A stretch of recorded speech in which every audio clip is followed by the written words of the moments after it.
Spending the last couple years of his academy career at Reading, Sam Smith eventually moved on to Cheltenham and then Cambridge, not nailing down a position at Reading the first time. But with his return this season, he's really been one of our best strikers in recent years, and we're going to talk about why today. So, really, when I kind of put together this Sam Smith analysis to start off with, I thought that I'd be more, analyzing him versus our other strikers and what he can improve on and what he's already doing well. But in most cases, he's actually really doing quite well already. And that's kind of what we're going to talk about. Here you can see with his shots versus touches in the box just how prolific he is with not that much service. So he's 99th in League One for touches in the box, just 2.8 per 90. And we have the fourth best attack in the league on XG. So we're a pretty good attacking team. But from that 99th in League One, he actually has 1.97, just a little over that now, actually, just over 2 shots per 90. That gets him good for 25th in League One. And he's got a pretty good average XG with that as well. So what we're seeing here is a man who, even though he's not getting a ton of touches in the area where obviously he wants to be, where he wants to be taking shots as the penalty box, obviously, he's actually managing to get shots off with those few touches. So let's move on and talk some more about some of his strengths. Why is Sam Smith so good at playing this sort of lone striker role that he's playing right now in a 4-2-3-1? Well, he's good in the air and on the ground. He earns set plays, whether that's from being bowled over when he's coming short or whether that's running towards the goal. And like we're talking about there, he can come deep or run in behind. I would prefer, though, that he was running in behind more often. But here's an example of why sometimes you don't necessarily want that. Smith is prolific with one-touch play, so it's something that we see him using, especially with Harvey Nibbs, but really with lots of different players. So here he is interacting. He's dropped deep to draw his marker, and he's playing the ball one touch to Savage after it's come out towards him. And then that pass from Savage is going to be able to go out towards Aziz on the wing, and that's going to be in that space that Smith has kind of opened up by drawing his defender to him. So Smith is a player who's great at understanding exactly what's needed in what moment in the attack. Here, of course, he's needed for a quick one-touch play to get the ball around the corner. He's not needed at the front, but he is then able to get all three of Reading's attackers behind him in that 4-2-3-1, Aziz, Nibbs, and Elliott running towards the goal with a 3-on-4. It's a pretty good situation for the team to be in. So he's got quality runs into the center and half space. Like we said, he averages just 28 touches per game. It's really, really low, but he scores a goal just under once every 6 shots. So with him taking just over 2 shots per game on average, we would expect him to be scoring at least 1 in every 3 games. And that's right around where he is. He's got 26 appearances this season, 11 goals. So that's, he's even overperforming where we might expect him to be. And we'll talk about that right at the end here. But why is he good? Well, he just holds verticality well. He relies on runs forward in between defenders. And so we're going to see that here again. Here, this is his goal against Cambridge. We're going to see him occupying the defender here and allowing space. Again, he's allowing space for one of his teammates to move into with his movements off the ball. He's understanding what's needed in each situation rather than trying to get on the ball each time.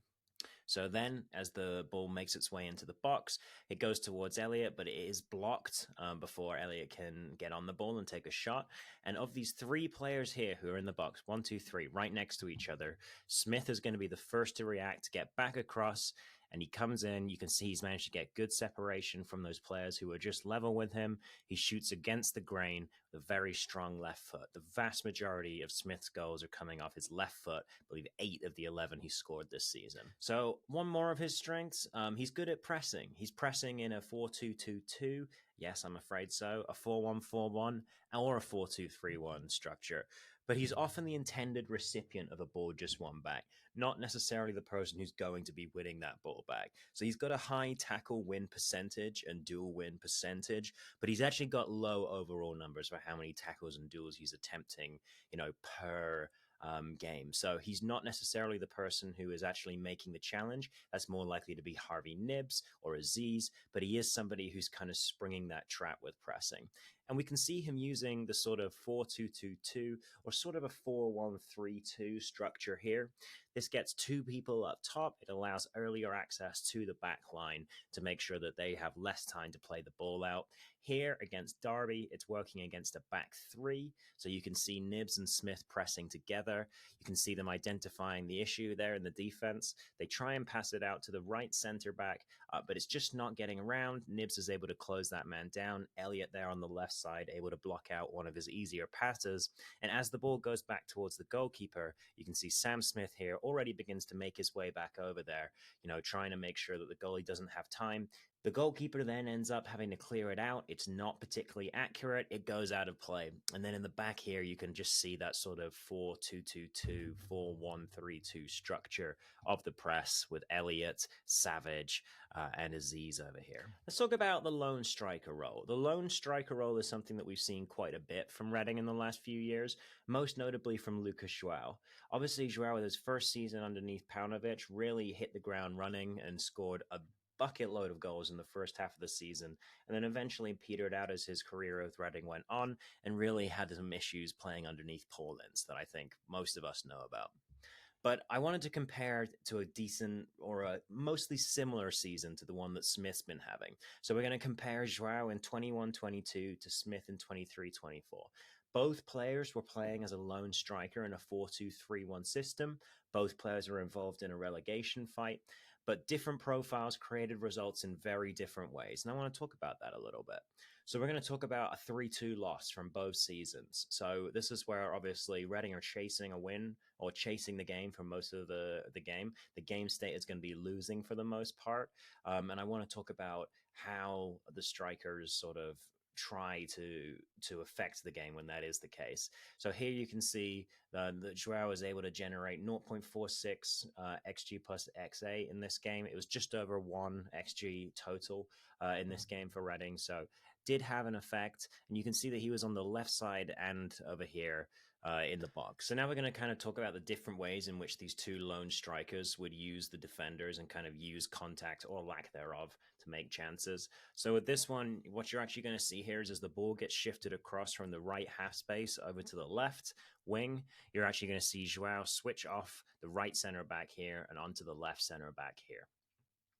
So as the ball goes over, you're going to see João make contact with that defender. This is something I saw quite a lot when researching. João really wanted to be right next to somebody until a certain moment. He wanted to use his body and his strength in a way that I don't think Sam Smith quite can do in the same way. We talked about that a little bit with James Oliver Pearce. So as he moves behind him here into this blind spot, what he's looking to do as the ball starts to come in is defend this space. João's decided that this is the space that he wants to try and head the ball from. This is the space that he wants the ball delivered into. And you can see he makes contact here to disrupt his marker's movement. So he's not letting him step back into that space. And then eventually through that contact that João's had with the defender, not necessarily making a run, but instead using his body, he's managed to generate some distance, and then he gets a header off, and this turns into a goal here. Now let's talk about Smith. He's doing this completely differently. You can see he's really not favoring the left side so much in terms of where he's playing on the field, and that's even though he is very left dominant with his foot in terms of shooting. You can see here that he was able to generate even more XG than XG plus XA than Lucas João, which is something that we'll talk about in comparison in a moment. And really the big stat there that we want to take a look at, though, is that Reading had much more possession, but Sam Smith's still taking a similar number of touches. So even though Reading are having more of the ball, that doesn't mean that Smith is being brought into the game more. He's still somebody who's going to be using his off-the-ball movements to really pull apart the team.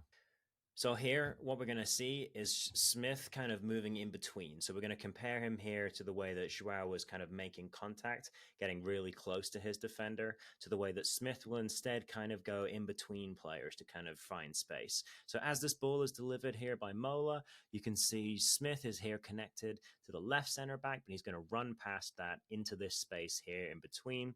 And you can see as the ball is beginning to arrive, Smith is almost perfectly centrally in between these players. The ball is going to fall a little bit closer to the right center back. So he's going to go towards that as part of the as part of the momentum of his run.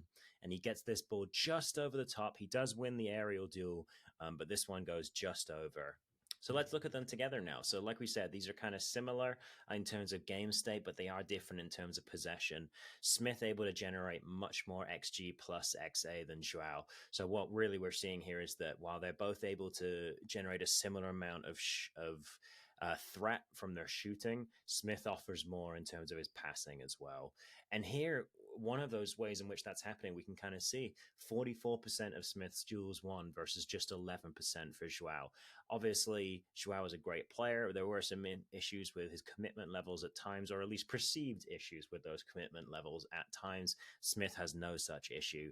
And so at the moment, is really contributing well to games, even when Reading aren't necessarily winning. So, in a similar game here, in a situation in which both players were in the same game state for a long amount of time, both players were able to generate threat through their shooting, but Smith was able to generate a lot more threat through his assisting as well. So, his expected goals plus expected assists is a lot higher than Joao's here, even though both are able to score a goal with their kind of low amount of touches on the ball in that same system. And part of why that might be is because Smith just won so many more of his duels in this game. And this is a trend that you can see when looking across their stats from these seasons and really across their entire careers. Smith's got a really high duel win percentage. We know that he can stand up to big center backs. Even though Joao had a larger body, Smith is winning more of these physical duels during the game. And that's really quite impressive. Leads to us obviously having more opportunities. We know he's going to score goals as well. He's overperforming his XG this season.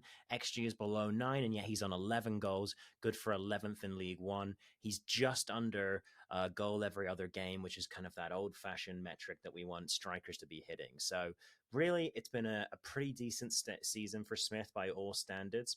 He's continued to get better as the season's gone on. He's gone through dry patches, but he's also had patches scoring many goals in many games. So we've had the 4-4, for instance, for Smith. And so really, I think with him now having put together 3 double-figure seasons in a row, the sky's the limit for Smith. If he can continue to, make good runs in behind, if we can continue to augment our team to really provide more threat and provide Smith with more space on the field, then I think that Smith is definitely a player who could one day score 20 goals in League One, if not somewhere above that.